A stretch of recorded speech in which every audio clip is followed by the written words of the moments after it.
Advanced Studio Classroom is on the air.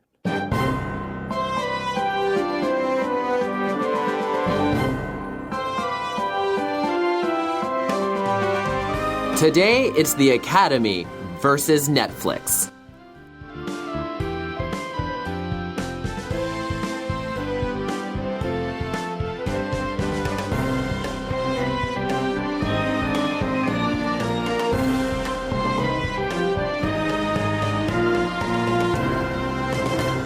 Hello and welcome to Advanced Studio Classroom. My name is Joe and I'm your host.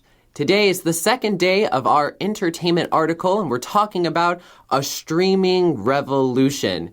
Now yesterday we talked about the music industry and how streaming is changing that. Today we're focusing more on films and on movies. And joining me again today I have Josh and Rebecca. Rebecca, good to see you. It's good to come back, and this is a very interesting topic we're talking about today. And Josh, nice to have you here. Thank you. I agree with Rebecca. I think it's also very interesting. Now, this is all about debating the future of film. And because one of the central figures, one of the central kind of actors in today's article is Netflix, I wanted to start off by asking, have either of you watched any sort of Netflix original programming? I've watched quite a lot of TV shows on Netflix, and many of those shows were originals. They were made by Netflix and carried on Netflix, and I think that's the reason that I subscribe to Netflix, because you find some of their shows are so good, but you can't find it anywhere else. Oh, that's interesting. How about you, Josh? So I, like Rebecca, also have seen lots of shows that are original Netflix content.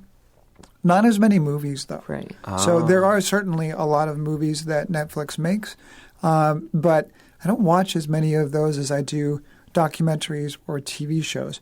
And those, all three categories are what they call Netflix originals, being produced by Netflix. But there are a few movies out there that I've watched by Netflix that are also very good. Oh, really?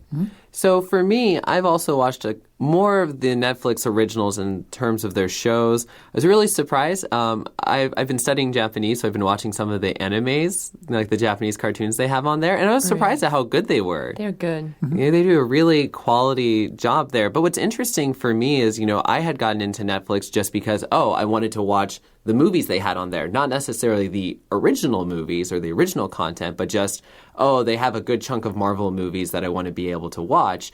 But then, I watch all of those and I start to kind of float around the website and find, actually, there's a lot of really good stuff on there. Right. And they do a great job on documentaries, too. Oh, really? Because they've been doing it for a while now.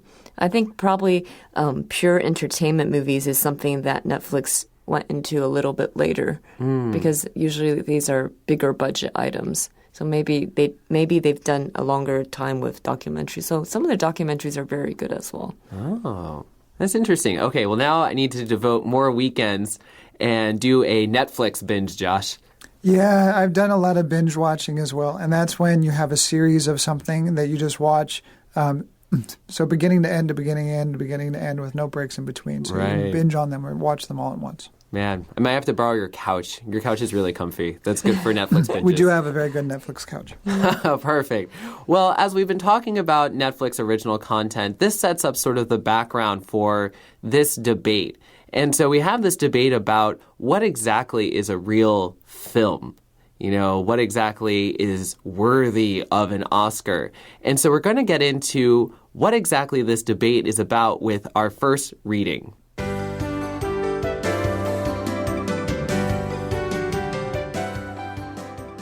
Opinion: Debating the Future of Film. It's no secret. Steven Spielberg hates that the streaming revolution is threatening to upend Hollywood. As Variety recently reported, the accomplished director, who is one of the members of the Board of Governors at the Academy of Motion Picture Arts and Sciences, plans to propose a rule change that would bar films that debut on streaming services or have only a limited exclusive run in theaters from contention for awards. Once you commit to a television format, you're a TV movie, Spielberg said in an interview last year. You certainly, if it's a good show, deserve an Emmy, but not an Oscar. I don't believe films that are just given token qualifications in a couple of theaters for less than a week should qualify for the Academy Award nomination. So, Josh, there's apparently a fact that is no secret. Right, and that is that Steven Spielberg hates not just streaming services, but that the streaming revolution is taking over or upending Hollywood. Man, that is such a strong statement. Now, you notice it's not a direct quote, Rebecca. No, it's not a direct quote. But it's quite powerful because, first of all, we're talking about Steven Spielberg. I think all of us who love movies have watched his movies at some time in our life. I mean, E.T., Back to the Future, Indiana Jurassic Jones. Park, Indiana Jones, Schindler's List. The list goes on and on.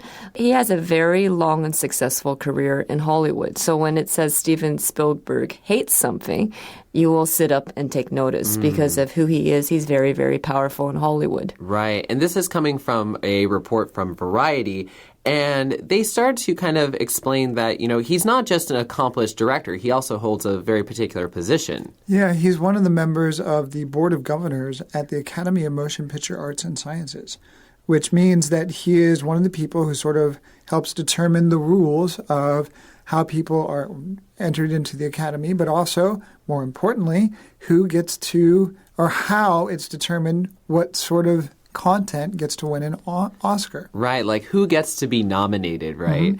And so this is a really particular, very powerful position because, of course, like Josh was mentioning, who gets in. So this is sort of an invitation-only sort of thing. And the requirements to get in for an Oscar nomination, they're kind of strict. And so here you see that, he plans to propose a rule that would bar films. But what kind of films would not be allowed, Rebecca? Well, these would be films that debut. To debut means like you're released for the first time. So these are films that are released for the first time on streaming services, such as Netflix, for example. And they might only have an exclusive run. Exclusive means a very limited run or limited time. So maybe they might just put this movie out in the movie theater for just a week because these movie directors who made the films, they want to have a chance to contend at the Oscars. Like, why are the Oscars so important? The reason is once you win an Oscar, your film gets a lot more visibility to the entire world, not just the United States, but around the world, people will pay attention to a film that's won an Oscar. Right. I think that there's something, it's a bit of a status symbol as well, Josh. Oh, it's certainly a status symbol. We consider an Oscar-winning movie to be some of the best examples of filmmaking throughout history. So this is a really big deal. And to say that it's going to be barred, to not be allowed, it's a very significant statement, especially coming from someone like Spielberg. And he says that, like once you've committed to what he calls a television format, you're a TV movie. But Rebecca, what exactly does it mean when it's saying like a television format? Well, basically, television format is the viewing experience is best suited for the TV inside your house. Because in a movie theater, if you have a much bigger screen, filmmakers might use different techniques or different methods to make the film. But if the viewing device changes, whether it's the big TV you have in your house or it's an iPad or it's your phone, that might change how filmmakers make their movies. There are a handful of TVs out there that are really built in order to deal with a cinematic format or movies that have been filmed with a certain ratio, and that means height versus width, right? Most TVs, the format is a little bit more square, where most movies, the format is a little bit more like a rectangle, right? Exactly. Yeah. So most televisions and even most monitors or laptop monitors, screens, are designed to work better with more of a square format than a rectangle one. So the square format would be more like a TV format, and a rectangle would be more like a movie format. Right. Although I do think there's something to be said of like certain kinds of shots, and how a movie is also filmed has a different feel from like how a TV show is filmed, for instance. Oh, certainly. There used to be a time when movies were just filmed with film, right, as opposed to digitally filmed. And it certainly does have a different feel to it, and of course does require some different types of cameras as well. Right. It also usually requires a lot bigger budget because you need to have the equipment to make that kind of movie. But these days, like, people are making movies on iPhones. Right, yeah. So it's pretty big shift. And so, Spielberg says he doesn't believe films that are just given token qualifications in a couple of theaters for less than a week should qualify for that kind of nomination, for an Oscar nomination, for that Academy Award. But what does it mean here, token qualifications? Well, a token qualification means that you just sort of barely meet the requirements, and it's just in name only, not really genuinely meeting the requirements. Now, Netflix had a response to this statement, and we're going to get that with our next reading.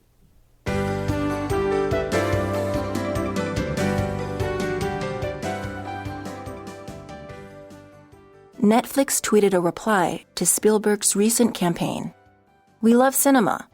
Here are some things we also love. Access for people who can't always afford or live in towns without theaters. Letting everyone, everywhere, enjoy releases at the same time. Giving filmmakers more ways to share art. These things are not mutually exclusive. By focusing on a strong philosophy, Netflix highlights a single undeniable fact. Streaming media is the future, and there's no stopping it.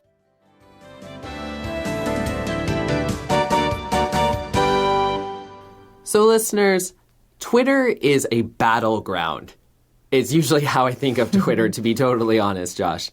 It is usually most people kind of arguing or even maybe sort of yelling at each other. Right. And so when Netflix tweeted a reply to Spielberg's recent campaign, this is kind of a jab back at them. And I thought of a phrase that I sometimes hear with these sorts of Twitter arguments, to clap back. Have either of you ever heard of this phrase? I definitely have heard of it. I don't use it too often because I try not to clap back. Right. So clapping back is to quickly or sharply respond to some kind of criticism or attack back at you. Clap back at them.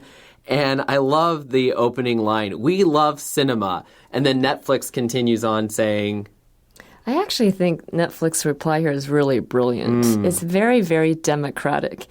First of all, it says, we love to give access. Access means you allow people to have a way to get something. Access for people who can't always afford or live in towns without theaters. First of all, some people just can't afford going to the movies because movie ticket prices keep increasing. Oh, like even here where we live, like here in Asia, I mean, the past couple of years, movie ticket prices have increased quite a bit. And if you want to watch like 3D movies or special effects movies or IMAX movies, the ticket price is even higher. So first of all, Netflix is saying movies should not be limited to just playing in movie theaters because many people don't even get a chance to go to movie theaters. That's a really good point. And, I think especially I think of kind of movies that are like 3D IMAX or 4D, all of that can be just wildly expensive.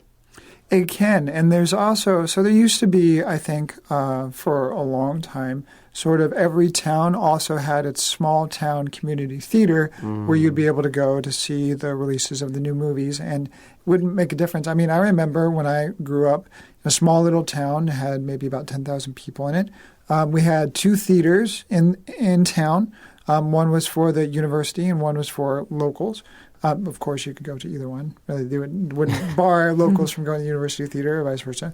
But when you wanted to see the new Star Wars movie coming out, you could go to your local movie theater and see it there. In that town, in my hometown, both of those theaters are closed. Really? Oh. Yeah, they don't Wow. exist anymore because they weren't able to make enough money because their small theaters have a limited number of seats. They only had one screen in the theater, so they weren't able to make or compete with the sort of mall megaplex theater that was in between the two towns. Oh, that's really hard. Small towns, I think definitely it makes it more difficult. I was thinking about my wife's small town in West Virginia, and there is one theater, one screen, and it is literally just held up by wealthy people there who donate to keep that theater open. Wow. Because it only shows on the weekends. It's a really tough situation. So that's one point here. And then the second point, letting everyone everywhere enjoy releases at the same time.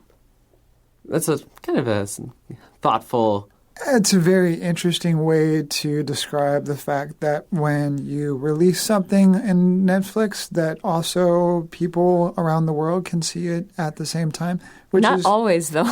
Yeah, I was going to say, it's not actually really completely They're true. not That's being not an very entirely honest. truthful No, statement. Netflix is not being honest here. Because many times streaming rights kind of depend on the country that they're being streamed in, and it can take a while for people to say, like, okay, well, you have to stream it in the U.S. first before you can release it for a foreign market. So it's not exactly true. Yeah, there are some conditions that go with that statement. Like I was looking at something like it was like a top 10 list of Netflix shows, and one of them struck me. I was like, oh, I really want to watch that. And I go to the Netflix account that we have here in Asia, and then, oh, it's Not yet. not yet. Not yet. Or if ever. Oh.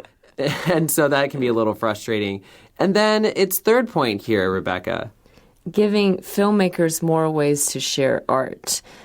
Basically, what they're saying here is, like we talked a little bit earlier about different formats. Like maybe the theater experience is more rectangular because of the dimensions. TV might be more square. Basically, you're giving filmmakers less restrictions on what is a movie. So there's more freedom even maybe it's the length of the movie. It doesn't have to be as long. Because if you go to a movie theater and the movie is only 60 minutes, you probably feel pretty disappointed because you paid so much money and it's only 60 minutes. I think the other thing you see here is also, before it was like your choices were TV, film. And now you have sort of a third thing, Netflix. Although arguably, I guess you could use YouTube for a similar service, but I feel like that's different from using Netflix as a platform. It is a little bit different. One of the other things is that it can be very difficult for people who make independent films. So these are films that are not made at a major studio to get wide audiences. So I don't know how many of you are familiar with film festivals, right? But you go to a film festival and you can see filmmakers who have made films that don't qualify for a mass release, and that's kind of the only way that you can see it. Some of those films do actually make it into streaming services as well. So it kind of just opens up opportunities for people who are doing more independent products to also have a wider audience as well. And I think that's a really fair point. And the conclusion of this thought is these things are not mutually exclusive. Now, when it comes to things that are mutually exclusive, not possible at the same time. So you can have both of these things. And so they love cinema and they also love all of these things. And it's sort of like, I guess Netflix is able to combine this together. Yeah, I think maybe what they're saying here is that just because streaming services are out there, the streaming services kind of provide their own benefits. They're a little bit different from the traditional movie theater cinema. But they're trying to say that these things don't have to you can have both of these things at the same time. You can have traditional cinema and streaming services at the same time. They don't cancel each other out. Right, exactly. And so it's interesting here. It notes, by focusing on a strong philosophy, these things that they've mentioned, Netflix apparently highlights a single, undeniable fact, which is streaming media is the future. That's basically what Netflix business is built on. They believe in streaming media, and their definition of movie is much broader. It doesn't have to be shown in a theater. You don't have to buy a movie ticket to see it. It doesn't have to be a big screen. It can be any screen, anywhere.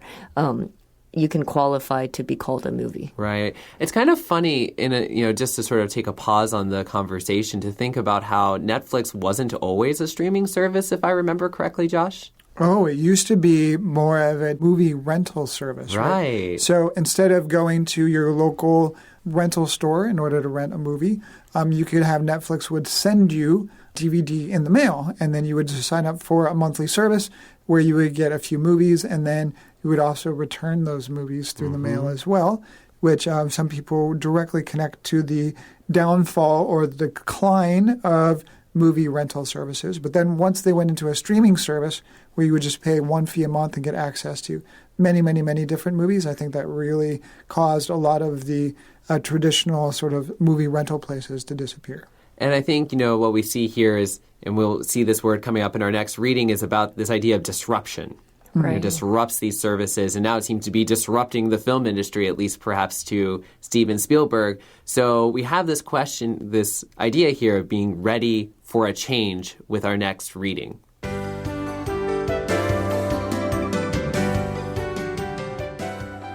Ready for a change. The film industry is ripe for disruption, and it's been a long time coming.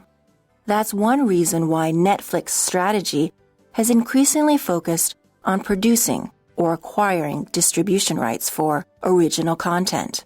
And not just any original content, but rather feature films with big-name directors and stars, the kind that would have blockbuster potential in theaters.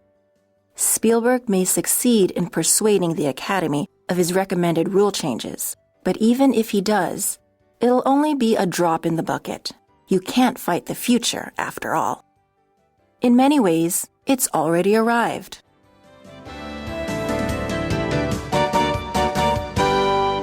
So just like Josh was talking about, movie rental places sort of disappearing with Netflix coming onto the scene with movie rentals and then them shifting into streaming, apparently, the film industry is ripe for disruption. Rebecca, what is this, ripe for disruption? When you say ripe for, I think of fruit. I think of like a mango or like a guava or apple. It's very ripe. It's very mature. You have to eat it. If you don't eat it, it's going to get bad. And basically, something that is ripe for is it's very mature and it's waiting for something next to happen. And in terms of fruit, if you don't eat it now, it's going to go bad. So it's ripe for disruption. It's ready. Like the conditions are all there for something to change. And apparently, it's been a long time coming. Yeah, so this means that the process of it being ready for change has been happening over a long period of time.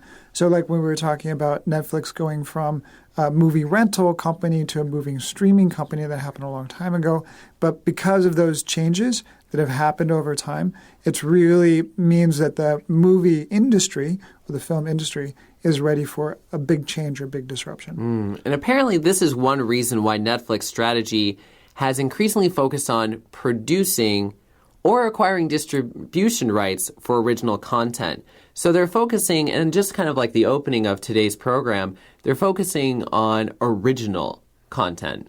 Yeah, and it has to be original because it should only show on your platform. That's the reason a lot of people subscribe to Netflix, because they want to show particular movies or TV shows that Netflix produced and it releases first on its own platform. Now, there's this term here, distribution rights, Josh. So when you distribute something, you sort of send it out so that people can use it or consume it or buy it, really, right? So a distributor, however, is not someone who produces whatever it is. So, for example, a beverage distributor is someone who distributes all sorts of different bottles of beverages, from juices to sparkling waters to beers to Coca-Cola, but they don't make any of those products, right? They just distribute it to stores. So here, a distribution right means for someone like Netflix, who doesn't make a movie, but they're able to give the person who made the movie money for being able to distribute their film on their streaming platform. And here what I find interesting is, yes, it's original content that they're looking at producing or distributing, but it's not just original content, but also kind of feature films with big name directors and stars. I was thinking of like Will Smith has been in some Netflix original movies and such. Right, because they a lot of the young people, especially younger people, they really want to see their favorite stars or movies by their favorite directors. So this is not just original content by someone you never heard of. Netflix does some of that as well. But they want to attract top talent. Right. I was watching a Netflix original movie, and I saw Elijah Wood pop up. Right, and Elijah Wood, of course, played Frodo from Lord of the Rings. And I thought, oh, there's Elijah Wood. That's really surprising. Just big names. Yeah, and I think some of these big names, it also says a blockbuster potential. So blockbuster movies are normally they're big movies that have big production costs, so it costs a lot to make the movies, but it's also intended to make a lot of sales. So because everybody goes and watches them. So if you think of summer blockbusters, that would be like the summer action movies that come out in theaters. But here, this blockbuster potential means that sort of these big name actors, that everybody would then sign up for the streaming service because they want to be able to see these movies with these actors. Right. And sort of the concluding thought for this article is Spielberg may succeed in persuading the Academy of his recommended changes, but really it's just a drop in the bucket where it's not really going to change much. You can't fight the future. Streaming is a thing that's going to be happening. Now, in our article, we do note, though, that Steven Spielberg wasn't successful in persuading the Academy, Josh. Yeah, so in April of this year, the Academy of Motion Picture Arts and Sciences voted to keep the current requirements for Oscars, meaning basically that movies from streaming services such as Netflix will remain eligible as long as it's released in theaters, and even in a limited run. Right, so a 7-day theatrical run in a Los Angeles theater and maybe a couple of other little requirements gets you in. Yeah. Well, there you have it. Now, we have just a little bit of time, and there's one thing about the future of streaming services that we often think about, and that's that there are more streaming services and content is kind of getting competitive, Rebecca. Yeah, it's actually extremely competitive. Like here we talk about Netflix, but there's a lot of other competitors like Hulu, Amazon, Disney is making their own streaming service, YouTube TV, Apple TV. There is so many streaming services out there. It's a very competitive market, and most people will not sign up to too many streaming services. You might sign up to maybe 2 or 1. So, I mean, yes, the industry is being disrupted, but who's going to become the winner and who will be the loser? A lot remains to be seen. Josh, any thoughts? Well, part of the driving force for the film industry has also been on rental sales, right? Because you make money off of releasing a feature film, but then you'd also make money off of rentals after its cinematic or theatrical release. So a lot of these streaming services will kind of provide the same sort of income for these movies. It'll be really interesting to see now, because of the weird thing about streaming services is that some movies you can stream on maybe Hulu or Disney or Netflix, but you won't be able to stream on different ones at the same time. So it really will kind of shake up or change the film industry. Well, friends, we'll just have to wait and see what the future looks like for streaming. And if you're looking for some ways to interact with us, have you ever checked us out on Instagram? Check us out at sc.friends. Leave me a comment. Tell them Joe sent you. And with that, I've been your host, Joe. This is Josh. Rebecca. Saying goodbye. Goodbye. Bye.